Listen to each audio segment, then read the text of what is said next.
So I hope you all are doing good. So today we are going to start about monopoly, and in this monopoly we will talk about the features of monopoly. First of all, what is monopoly, and what is the features of monopoly, and what is the diagram representation in monopoly. Okay, so talking about the monopoly, what is monopoly? As we all know, the monopoly name itself talking about the if we bifurcate into two parts, we can say mono that means single, okay, and poly that means seller. तो जब market में single seller हो तो उसे हम लोग क्या कहते हैं? मोनोपोली कहते हैं. तो it is a situation, it is that situation, it is that situation market in which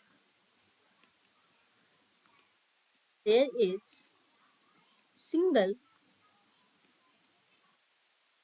seller single seller of a product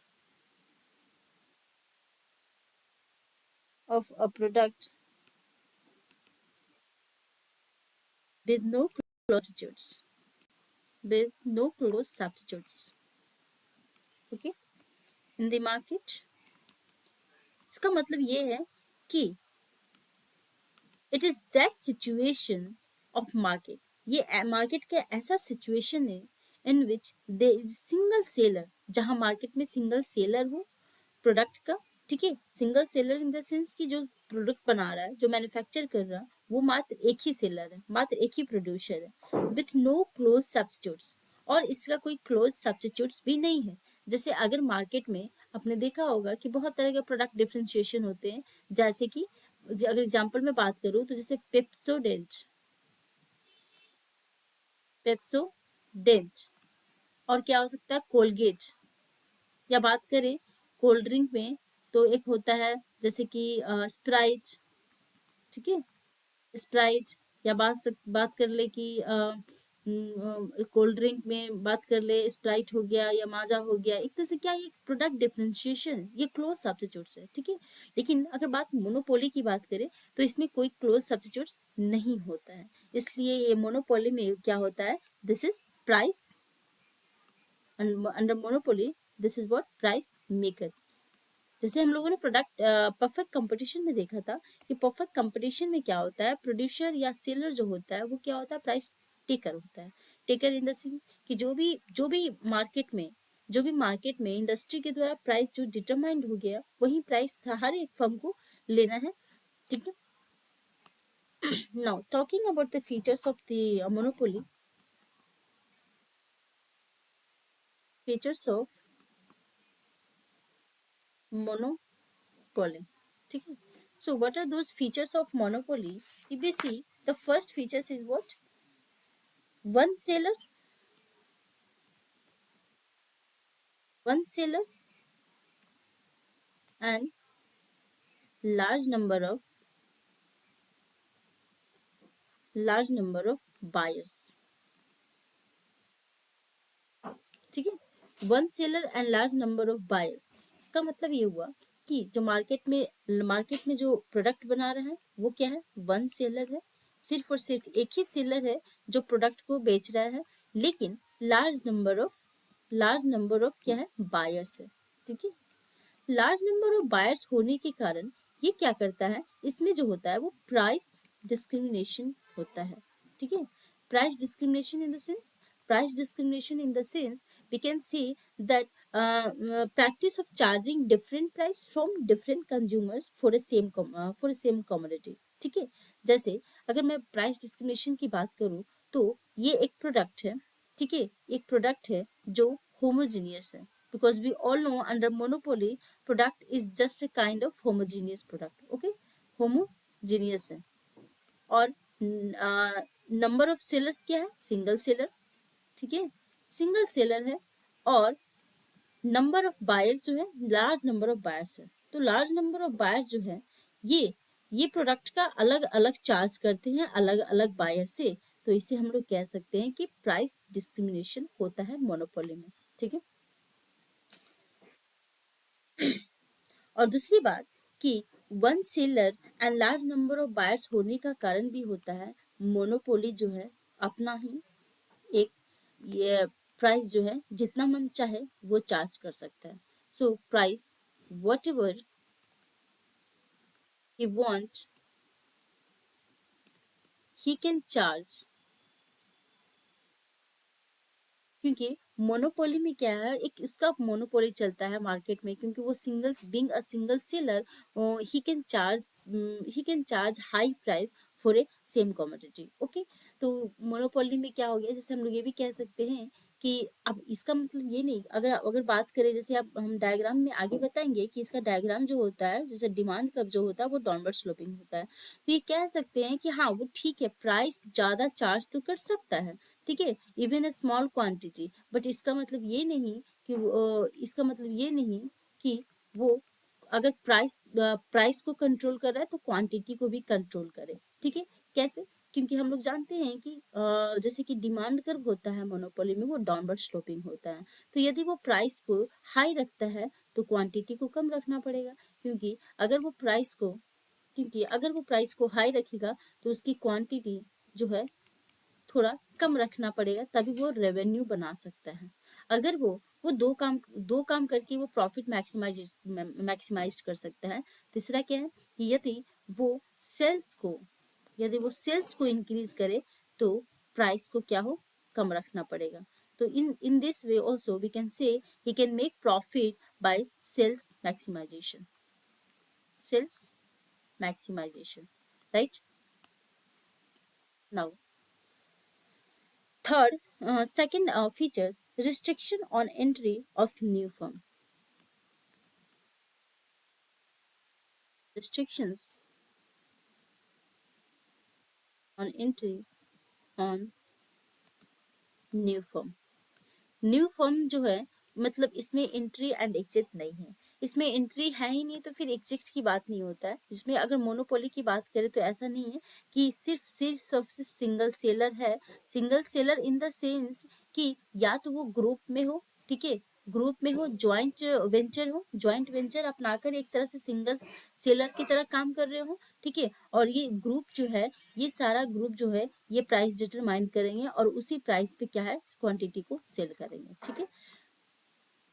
और दूसरी बात फीचर्स ये कह रहा है restrictions on entry on new firm. Restrictions on entry on new firm, क्योंकि इसमें क्या होता है मोनोपोली में, due to having patent due to having patent no firm no firm can enter easily in the market. No firm can enter in the market easily. Okay, क्योंकि due to having patent और due to having licence होने के कारण ये एक तरह से restricted हो जाता है. मार्केट जो है एक तरह से क्या हो जाता है, क्लोज्ड हो जाता है, रिस्ट्रिक्टेड होता है और बैंड हो जाता है एंट्री पे. Now no close substitutes. Third features talking about no close substitutes. No close substitutes मतलब नो क्लोज सब्स्टिट्यूट्स का मतलब कि मोनोपोली जो है, एक जो है इसका मोनोपोली का कोई क्लोज सब्स्टिट्यूट्स नहीं आता, just making only homogeneous goods. ठीक है, होमोजेनियस गुड्स. अगर अगर वो स्प्राइट बना रहा है तो क्या है, स्प्राइट ही बनाएगा. No other variation in cold drink. Okay. Fourth में क्या है, में बात करें फीचर्स की तो full control over price. Full control over prices.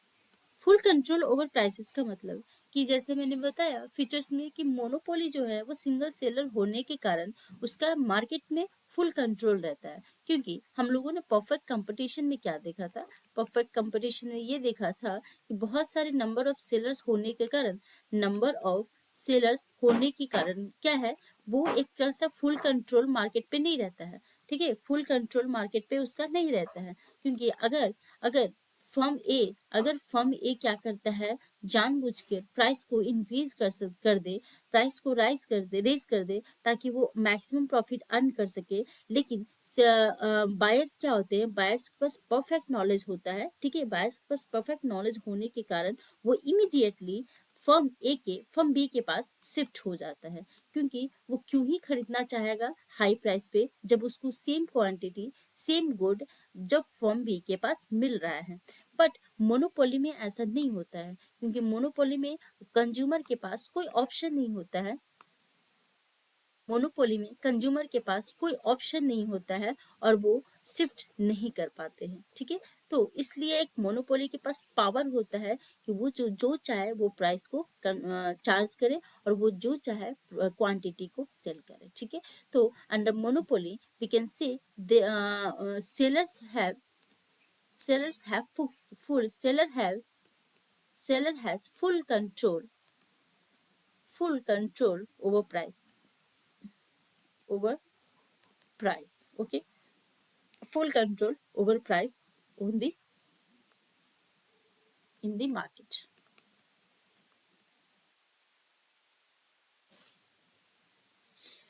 Now, fifth features is talking about the possibility of price discrimination. Possibility of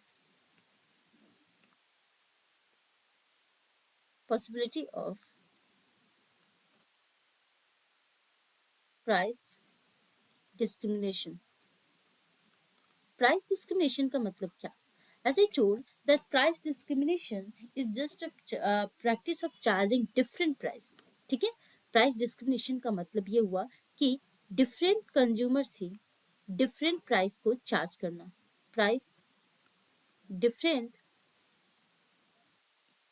consumer से different price charge करना for a same commodity, ठीक है। तो that is what price discrimination. तो ये under monopoly में price discrimination होने के कारण ये है कि मोनोपोली जो है वो डिफरेंट प्राइस चार्ज करता है डिफरेंट कंज्यूमर से, because having a single seller. तो उसका एक कह सकते हैं मार्केट में राज रहता है, मार्केट में एक मोनोपोली रहता है कि भाई मेरे अलावा कोई ये गुड्स को बना नहीं रहा है, मेरे अलावा इस गुड्स को कोई प्रोड्यूस नहीं कर रहा है, तो मैं जो चाहूँ वो प्राइस चार्ज कर सकता हूँ, डिफरेंट कंज्यूमर से डिफरेंट डिफरेंट प्राइस को चार्ज कर सकता हूँ, ठीक है। तो एक ओवरऑल समरी दे दे मोनोपोली का, कि अगर मोनोपोली जैसे फीचर्स को देखकर, डेफिनेशन को देखकर, तो क्या कह सकते हैं कि मोनोपोली एक तरह का मार्केट है। पोली a form of market. Monopoly is a form of market in which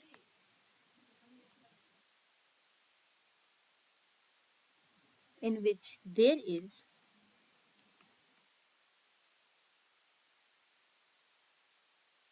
single seller, or producer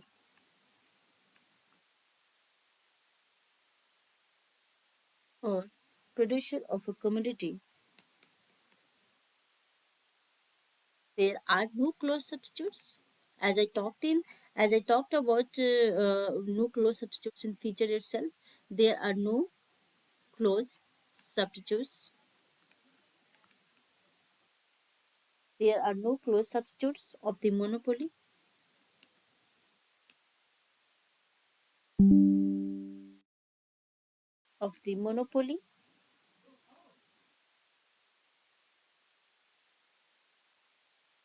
product. And also we can say there are legal, technical, or natural resources. See, why I have written these three word, legal, technical और natural resources, क्योंकि monopoly आगे मैं बताऊंगी monopoly arise कैसे होता है, how we can say monopoly just arises in the market, what is the natures of monopoly and what is the reasons of monopoly just have arise in the market. So we can say legal, technical और natural resources. कभी कभी क्या होता है कि आप किसी चीज में टेक्निकली एफिशिएंट हो, ठीक है, आपके अलावा कोई और ऐसा प्रोड्यूसर है नहीं जो गुड्स को प्रोड्यूस करता है, तो आपका एक तरह से मोनोपोली हो जाता है उस मार्केट में। ठीक है, अगर लीगल की बात करें तो आप मान लीजिए कोई ऐसी प्रोडक्ट का इनोवेशन किए हैं, ऐसे प्रोडक्ट का डिस्कवर किए हैं, तो उस प्रोडक्ट का इन्वेंशन होने के कारण आप क्या करते हो, उस प्रोडक्ट का पेटेंट करवा लेते हो। पेटेंट इन द सेंस कि एक तरह से आपको लीगली राइट मिल गया है कि आप उस प्रोडक्ट के मालिक हो और आपके जैसे उस प्रोडक्ट को कोई और मैन्युफैक्चर नहीं कर सकता। ठीक है, तो उस प्रोडक्ट को मैन्युफैक्चर नहीं कर सकता, आपका जो है इस पेटेंट का मतलब कि आपका जो प्रोडक्ट है वो गवर्नमेंट के अंदर रजिस्टर्ड हो गया है। ठीक है, तो और नेचुरल रिसोर्सेज होने के कारण भी क्या है, हम लोग कह सकते हैं कि natural resources is also one of the reasons to having monopoly power in the market. Okay, so now another points, that is what is the demand curve under monopoly. Okay, तो डिमांड कर्व क्या है monopoly के अंदर? Demand curve for a monopoly,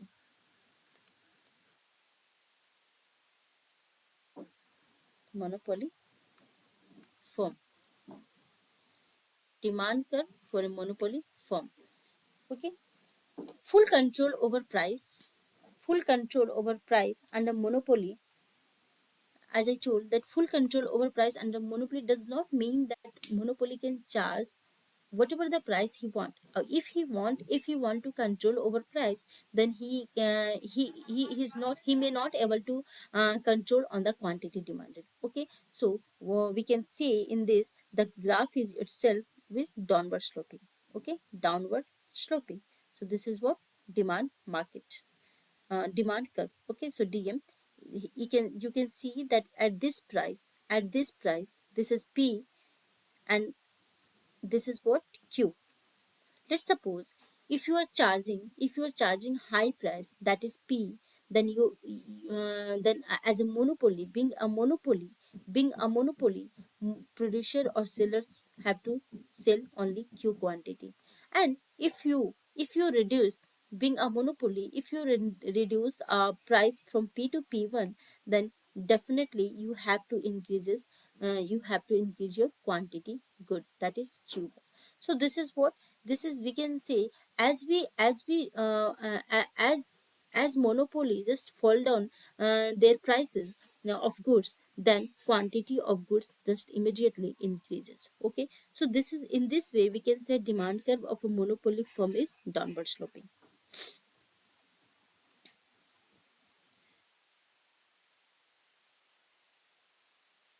So monopoly market structure arises. Another questions or another topic we can say, what are the reasons, as I told that what are the main reasons the monopoly has created in the market. Okay, monopoly basically arise in the market. So how how does monopoly market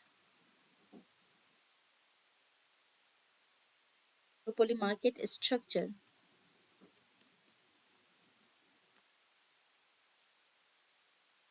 arise?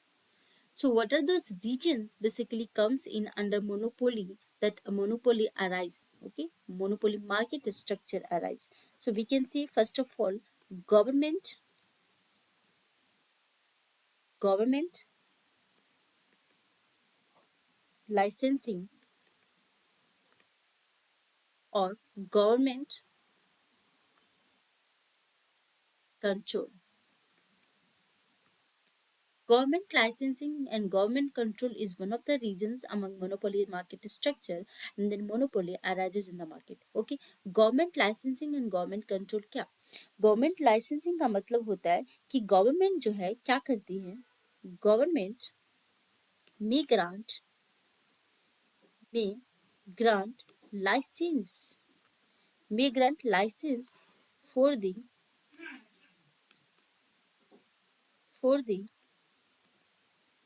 production of a particular of a particular quantity, ठीक है। Government may grant license for the production of a particular product only to one producer, only to one producer, ठीक है। एक producer को licence दे देने का मतलब ये हुआ कि अब उस प्रोड्यूसर के पास क्या फुल कंट्रोल है। जो full control in the sense कि वो अगर उसे लाइसेंस मिल गया है तो सिर्फ और सिर्फ वही प्रोड्यूसर जो है वही प्रोड्यूसर जो है गुड्स को मैन्युफैक्चर कर सकता है, गुड्स को प्रोड्यूस कर सकता है, because he has more power, because he has given power by the government itself, by giving by just granting loan, okay. Another another reason should be also patent rights. Patent right. Okay, just wait for a minute. Going to connect with charger.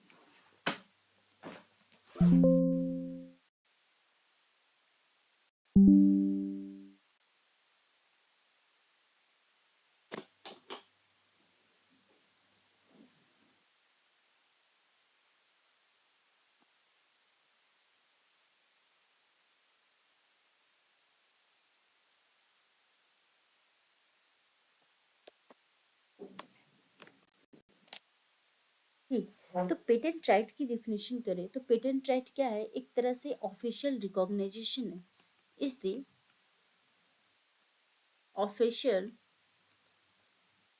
रिकॉग official recognition official recognition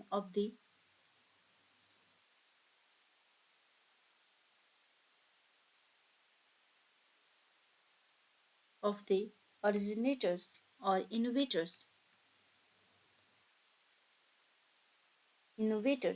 of a new product,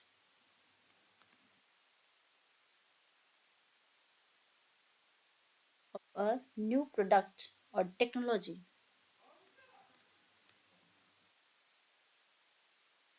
new product or technology. So nobody can copy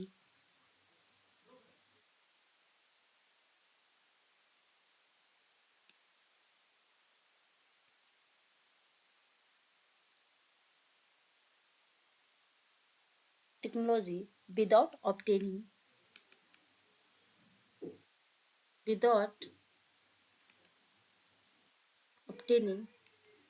license. तो patent right मिल जाने के कारण ये patent right मिल जाने के बाद क्या है, एक ऑफिशियल रिकॉग्निशन हो जाती है उस इनोवेटर्स या उस ओरिजिनेटर्स को, जो प्रोडक्ट को उन्होंने क्या किया, मार्केट में लॉन्च किया है, जो प्रोडक्ट जो है एक तरह से यूनिक है, ठीक है। तो कोई भी किसी की भी कह सकते हैं कि इतनी राइट नहीं होती है, फिर किसी भी मार्केट में आकर कोई भी फर्म जो है मार्केट में आकर उस प्रोडक्ट को कॉपी नहीं कर सकता है, ठीक है। दूसरा क्या है, third reason should be also natural natural occurrence. Natural occurrence. So monopoly may also exist as a natural phenomena in the sense कि let's suppose monopoly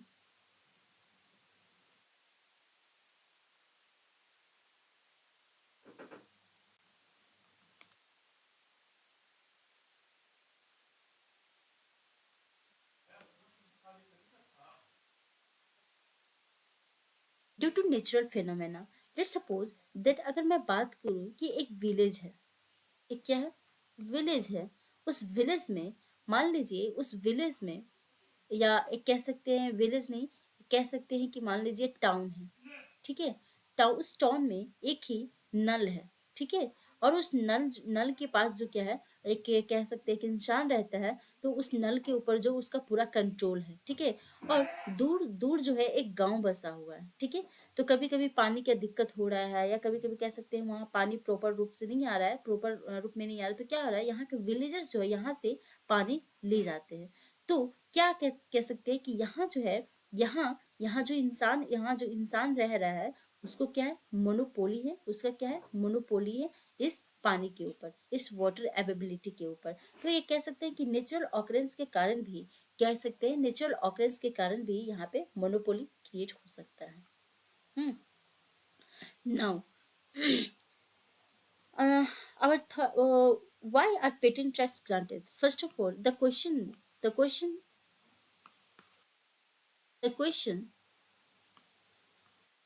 question is why patent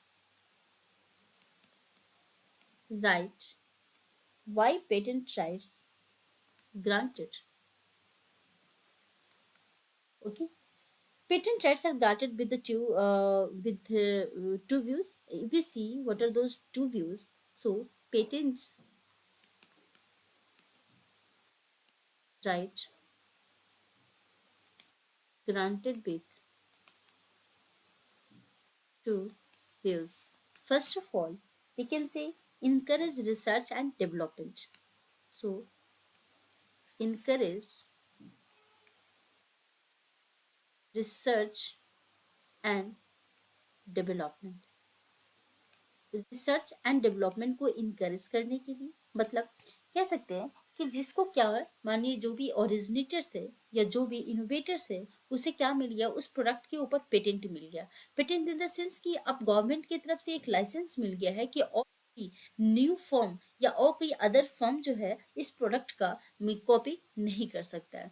तो अब जो ओरिजिनेटर्स है ना, उसे एक मोटिवेशन आएगी, उसे इनकरेज होगा कि मुझे भी रिसर्च एंड डेवलपमेंट करना चाहिए, मुझे भी रिसर्च एंड डेवलपमेंट करके एक अपना इनोवेटर्स अपना इनोवेशन करना चाहिए और मार्केट में एक नया प्रोडक्ट को लाना चाहिए। ठीक है, ताकि मैं उस प्रोडक्ट पे एक कह सकती हूँ कि कंप्लीट एक मोनोपोली बना सकूं, ताकि मैं एक सिंगल सेलर रह सकूं और प्रॉफिट कमा सकूं। देखिए, अल्टीमेटली मोनोपोली का एम और मोटिवेशन यही होता है, और मोटिव यही होता है कि वो ज़्यादा से ज़्यादा प्रॉफिट बना पाए। ठीक है, क्योंकि परफेक्ट कंपटीशन में हम लोग क्या देख रहे थे कि परफेक्ट कंपटीशन में लार्ज फॉर्म होने के कारण हर एक को एक नॉर्मल प्रॉफिट बेयर करना पड़ रहा था, ना कि ना कोई बहुत ज़्यादा मैक्सिमम प्रॉफिट बना रहा था और ना कोई लॉस बना रहा था। तो एक नॉर्मल प्रॉफिट वहाँ पे परफेक्ट कंपटीशन में एक नॉर्मल प्रॉफिट हो रहा था। लेकिन मोनोपोली के अंदर यही होता है, being a single firm, monopoly के अंदर यही होता है कि वो ज़्यादा से ज़्यादा प्रॉफिट अर्न कर सके, प्रॉफिट मैक्सिमाइज कर सके, प्रॉफिट को बहुत ज़्यादा वो बना सके। ठीक है, now second reason would be encourage encourage new discoveries,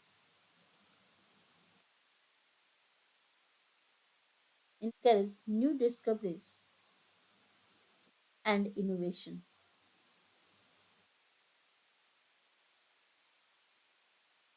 encourage new discoveries and innovation. ठीक है, न्यू डिस्कवरीज एंड इनोवेशंस को इनकरेज करने के लिए भी पेटेंट राइट दी जाती है। Now our another topic is what monopolistic.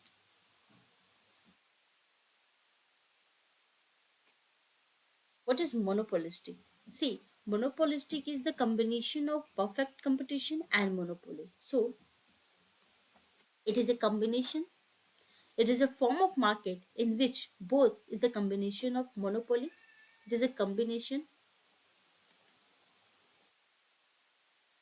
monopoly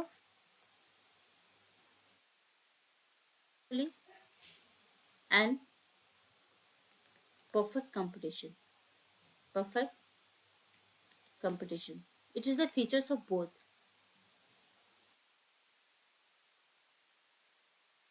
monopoly and perfect competition. Monopoly का मतलब क्या है, क्योंकि मोनोपोलिस्टिक में बेसिकली क्या होता है, मोनोपोलिस्टिक में एक ऐसी तरह का मार्केट है, ये एक ऐसा तरह का मार्केट है जिसमें number of buyers and sellers होते हैं। ठीक है, number of buyers and sellers होते हैं। ठीक है, number of buyers and sellers होने के कारण, लेकिन number of buyers and sellers होने के बाद भी हर एक का प्रोडक्ट जो होता है वो प्रोडक्ट डिफरेंशिएटेड होता है, but each firm has its own product differentiation.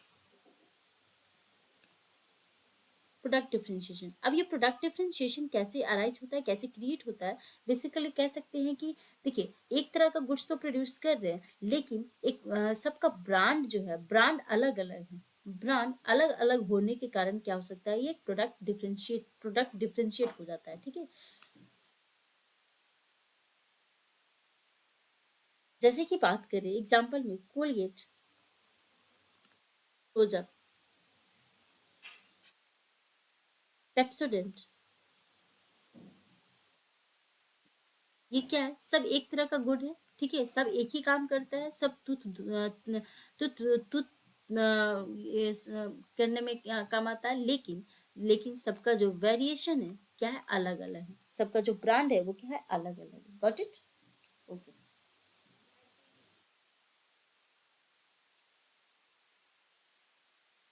So another point, that is, what is the features of and one thing also, under monopolistic there is a partial control.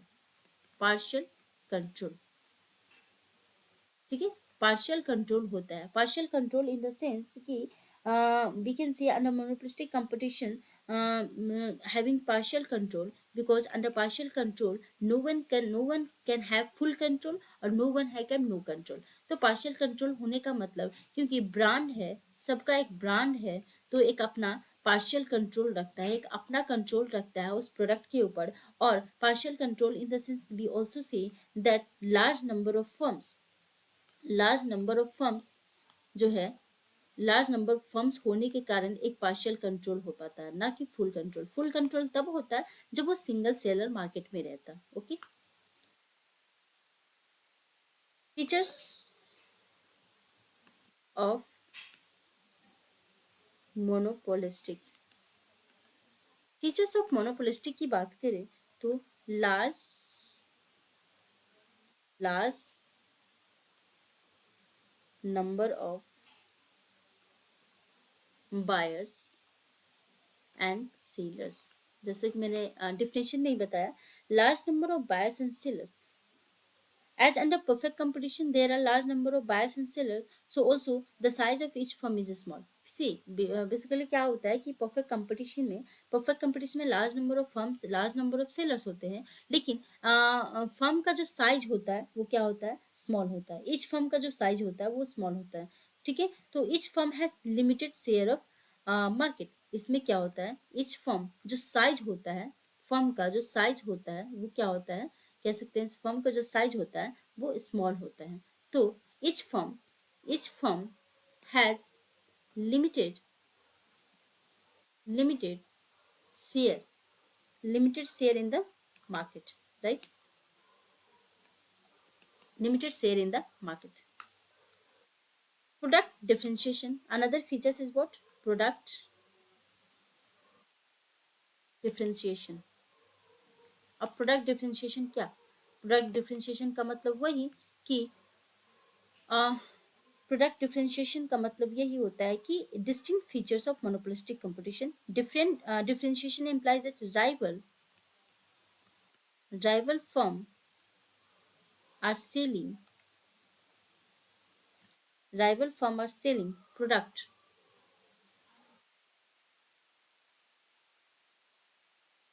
which are not perfect substitutes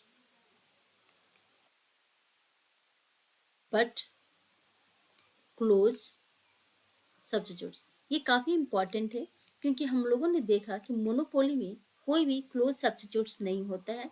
ठीक है, और कोई भी close substitutes नहीं होता है monopoly में, तो इसलिए वो क्या कर रहे थे, single seller of the monopoly. But product differentiation में क्या होता है, क्लोज सब्स्टिट्यूट्स होता है। ठीक है, क्लोज सब्स्टिट्यूट्स होता है। क्लोज सब्स्टिट्यूट्स होने के कारण हर एक फर्म जो है अपना एक ब्रांड के कारण वो क्या होता है, प्रोडक्ट जो हो जाता है वो डिफ्रेंशिएट हो जाता है। ठीक है, वो डिफ्रेंशिएट हो जाता है।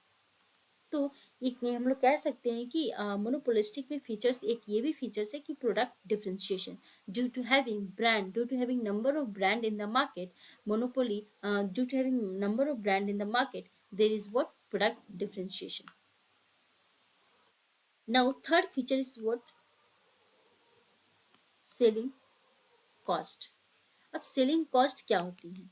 सेलिंग कॉस्ट जो बेसिकली ये ऐसी कॉस्ट है या ऐसी expenditure cost that is done by the producers done by the producers in order to promote in order to promote of the product in order to promote of the product in the market in the market. ठीक है। अब example में बात करूं, जैसे advertisement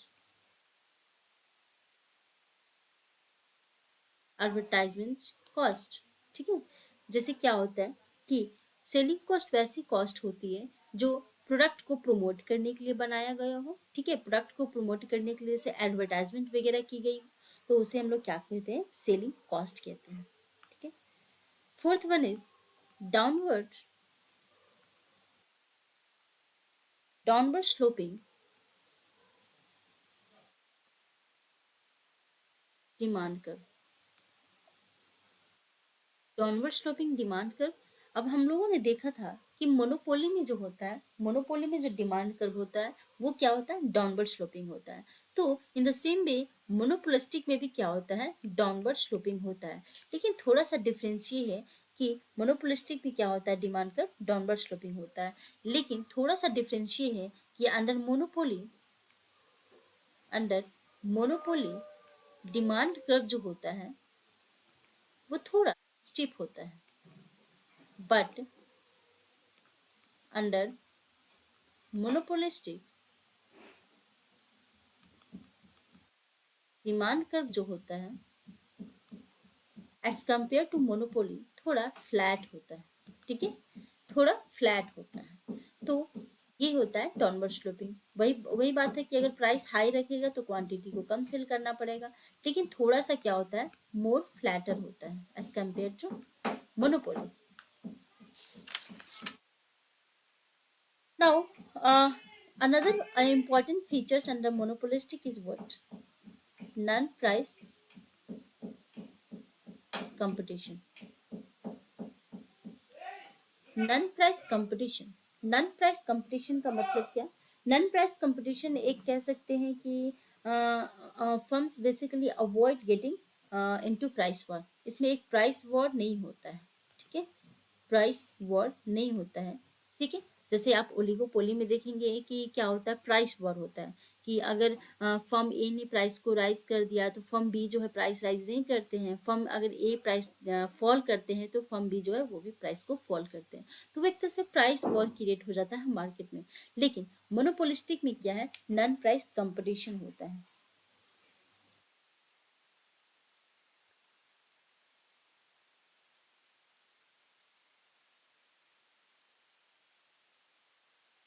none price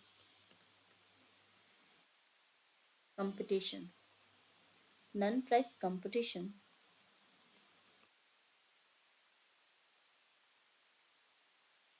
market strategy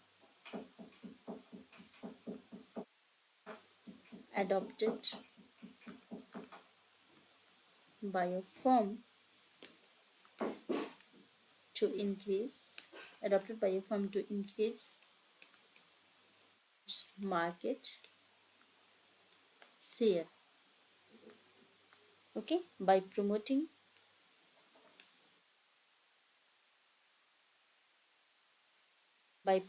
its product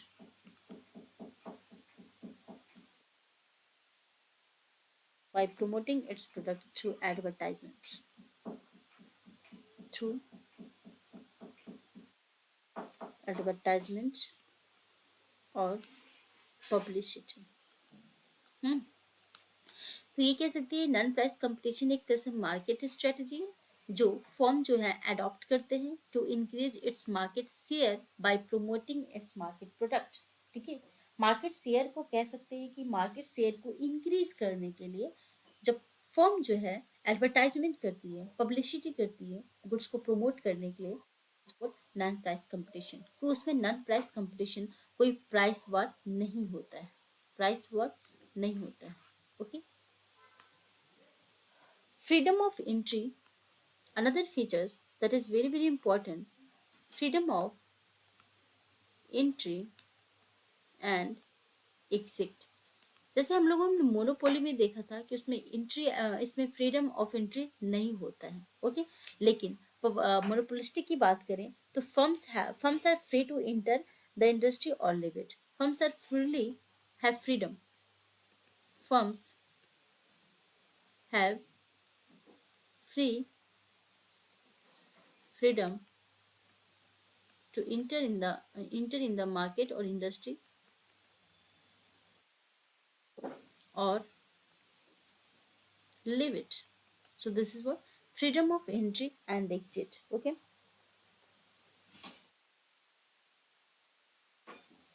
Now seven features, that is lack of perfect mobility. Lack of perfect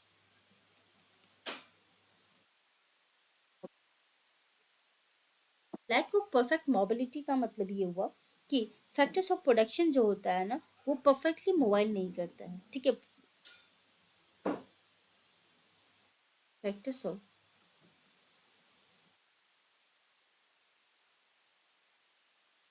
और factors of production जैसे labour की बात करें तो वो लेबर जो होता है वो परफेक्टली मोबाइल नहीं करता है मार्केट में, ठीक है।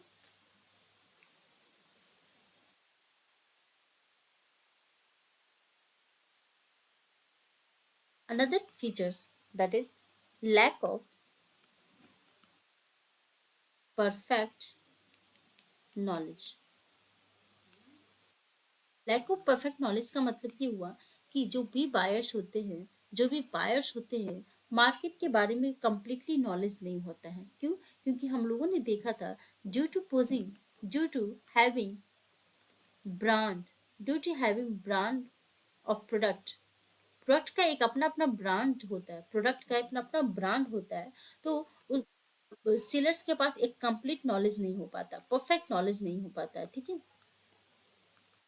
क्योंकि मार्केट में एक ही तरह का गुड है, एक ही तरह के गुड्स हैं, गुड्स जो हैं वो होमोजीनियस है, क्लोज सब्स्टिट्यूट्स है, बट क्या है, क्लोज सब्स्टिट्यूट्स है बट क्या है, डिफ्रेंशिएटेड है, ठीक है, डिफ्रेंशिएटेड है, तो नॉलेज नहीं हो पाता कंप्लीटली कंज्यूमर के पास। So about the, this is about the monopolistic, okay, and the last topic, that is difference between price discrimination and product differentiation. तो क्या होता है price discrimination and product differentiation, थोड़ा सा इसके बारे में देख लेते हैं, right. So product discrimination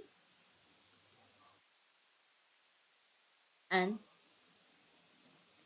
product differentiation, थोड़ा सा ये नाम थोड़ा सा सिमिलर लग रहा होगा सुनने में, but there is quite difference between product discrimination and product differentiation. Product differentiation जैसे मैंने बताया, the practice of charging different price different price for different consumers consumer for the same product, for the same product, okay, ये होता है price discrimination. But product differentiation की बात करें तो product differentiation basically occurs when different producers differentiate their product in terms of their shape size, ठीक है। मान लीजिए डिफरेंट डिफरेंट प्रोड्यूसर्स है मार्केट में, different producers different producers having differentiated differentiated their product in terms of in terms of its size, shape and colours, ठीक है। मान लीजिए कि किसी प्रोड्यूसर्स का जो है, किसी प्रोड्यूसर्स का गुड्स जो है वो शेप में अलग है, ठीक है, या मान लीजिए किसी प्रोड्यूसर्स का जो कोई क्लॉथ बना रहा है, ओके, कोई फर्म जो है वो क्लॉथ बना रहा है, तो उसकी कलर काफ़ी खूबसूरत है, क्लोथ्स के जो कपड़े की जो ड्रेस की जो कलर्स है वो काफ़ी खूबसूरत है। वो कलर इतनी खूबसूरत खूबसूरत बनाता है कि उसमें वो क्या कह सकते हैं कि वो ब्रांड है, एक तरह से नाम उसका है। तो कह सकते हैं कि उसमें इस मार्केट में product differentiation can arise. Okay, so thank you so much. This is all about the till monopolistic market, and tomorrow we will talk about oligopoly market.